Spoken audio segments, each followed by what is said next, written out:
Hello लोगोफोर खुलुमबाय and welcome back to the channel नोंथांमोनखौ बयखौबो गिबियावनो about Bodo Celebrities YouTube चेनेलाव बरायग्रोनानै लाग्रोनाय जाबाय लोगोफोर ओमफ्राय लोगोफोर नोंथांमोना भिडिअनि टाइटेलखौ नायनानै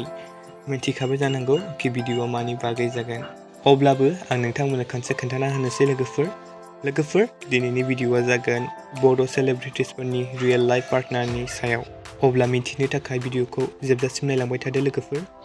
गिबियाव दं जोंहा राजिब ब्रह्म नोंथांमोननि आरो जोंनि बयनिबो फेभरेट आरो बेनो जादों बिथांनि लाइफ पार्टनार एबा बिसि आरो नोंथांमोना सोर नुवाखैमोन दायो नायना लादो लोगोफोर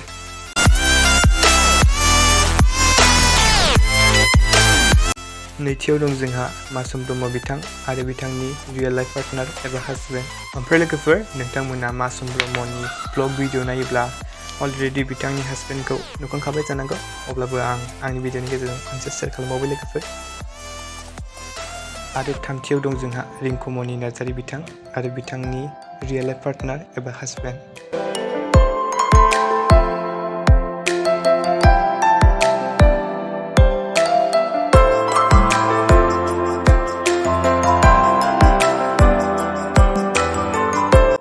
आरो ब्रैथियाव दं जोंहा सुकबिर कार्जी आरो बिथांनि रियेल लाइफ पार्टनार एबा बिसि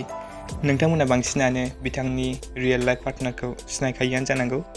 अब्लाबो आं होना होबावबाय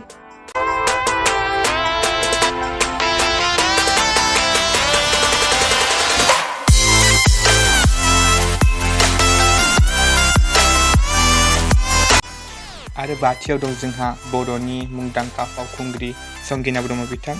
ओमफ्राय लोगोफोर नोंथांमोना बिथांनि रियेल लाइफ पार्टनारखौथ' सिनायखायोआनो जानांगौ जुदि नोंथांमोना बिथांनि ब्लग भिडिअफोरखौ नायो अब्लाबो आं होना होबावबाय लोगोफोर नोंथांमोना नायना लादो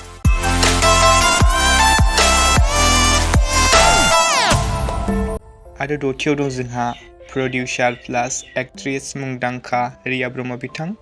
आरो बेनो बिथांनि रियेल लाइफ पार्टनार नोंथांमोनाथ' सिनायखायोआनो जानांगौ अब्लाबो आं होना होबावबाय लोगोफोर नायना लादो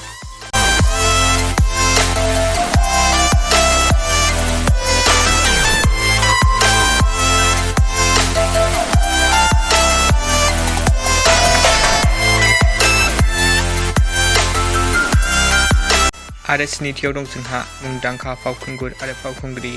प्रकाश केरकातारि आरो बर'सा रानि बिथांमोन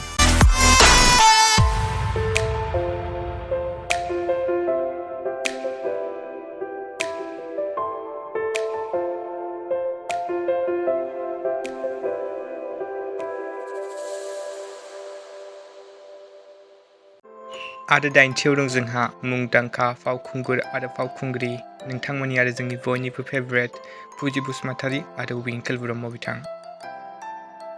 स' लोगोफोर दिनैनि भिडिअआ बेनोमोन नोंथांमोना भिडिअखौ नायना माबायदि मोन्दों कमेन्टआव खोन्थाहरबानो जाबाय जुदि मोजां मोन्दों अब्ला लाइक खालामनानै होबानो जाबाय आरो चेनेलाव गोदानै फैदोंब्ला साबस्क्राइब खालामना होबानो जाबाय बेबायदिनो बड' सेलिब्रिटिसफोरनि लाइफ स्टाइलनि बागै मिथिबाय थानो थाखाय गोजोन्थों एन्ड थेंक्स फर वाचिं